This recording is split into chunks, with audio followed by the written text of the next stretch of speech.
Hello, I'm voice and audition coach Jessica Neighbor, and we are going to get into the incredible film Respect about the one and only Aretha Franklin and about Jennifer Hudson's amazing performance. I clearly loved this film. I think it's amazing, both as a singer and a performer and as just a fan. And if you're a fan or if you're a performer, you should definitely go out and watch this. So I wanted to share my takeaways about some key things from the film, but let's just let a little bit of the trailer roll to entice you guys, okay? The Queen of Soul. We know her as this legend. But there's a story to everyone. Her life had so much depth to it, and it came through the music. So that's Jennifer Hudson talking about her life and how it came through the music. And I think what Jennifer Hudson did was she brought her own amazing vocal instrument, just like Aretha's, which, by the way, Aretha Franklin asked Jennifer Hudson to play her. And so the fact that she had another gifted instrument, her voice, she then was able to be an actor and really express Aretha's challenges and her life experience and then bring that through her voice. So what I'm getting at is rather than her mimicking Aretha and trying to be a copy, no, she took her own instrument and put her own emotional singing into what she would be experiencing if she had gone through the highs and lows of Aretha Franklin's life, just like the highs and lows of her voice.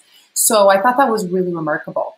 This film is directed by Liesl Tommy, and I think really what they get at is that even though Aretha Franklin had an unquestionable, amazing voice, she didn't quite know what to do with it. And it really shows the struggle of a young artist and thinking about, well, I have this gift. What do I want to do with it? What do I really want to say?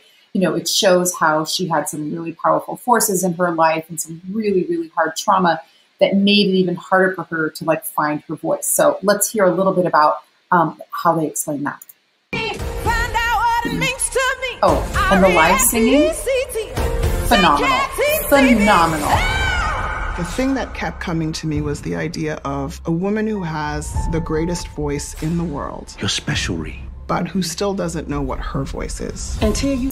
Exactly. So you see through this film her experimenting and trying different avenues to find her voice. So first, she's, a young girl who's totally brought up in the church and is really influenced by gospel music.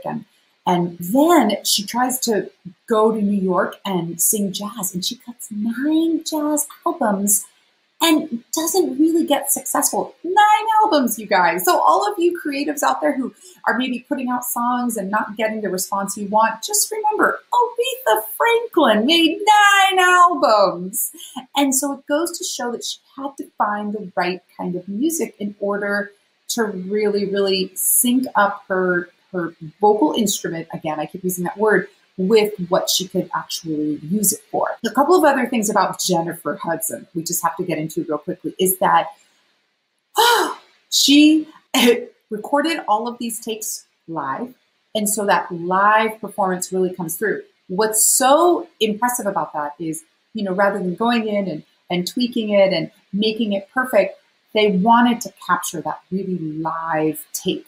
I think she also had to get out of her comfort zone a little bit. In another interview I watched, she talks about how in her vocal training for this role and in preparing for this role, she had to learn how to sing more from her head because that's where Aretha placed a lot of her focus when she sang. And Jennifer said she's the opposite. Her focus is usually the feet, and it's really grounded, and she's got more of a rooted tone. So she really played around with her tone, all the while still kind of keeping her own interpretation in the mix. Let's watch just one more section of this trailer. You find the songs that move you. You ain't going nowhere. She wasn't born the Queen of Soul. I need a change. She became the Queen of Soul. And the journey is, how did she become it artistically and personally? This song goes out to anyone who's ever felt mistreated. She was able to musicalize her lived experience. Yes.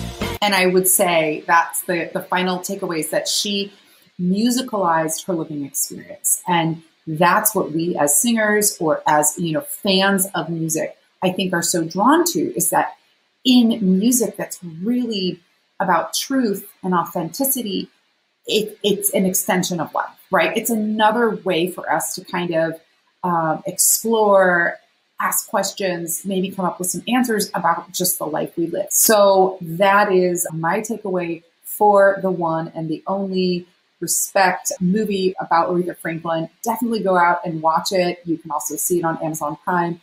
Listen to her music, especially some of those incredible songs that she did when she recorded at Muscle Shoals or her Amazing Grace gospel album. Those are my two faves, just for the record.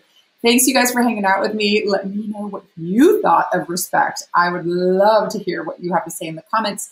And if you want to learn a little more about what your authentic voice is, definitely check out some of my offerings below. We can get into that and explore what you want to do with your one and only voice. Thanks, guys.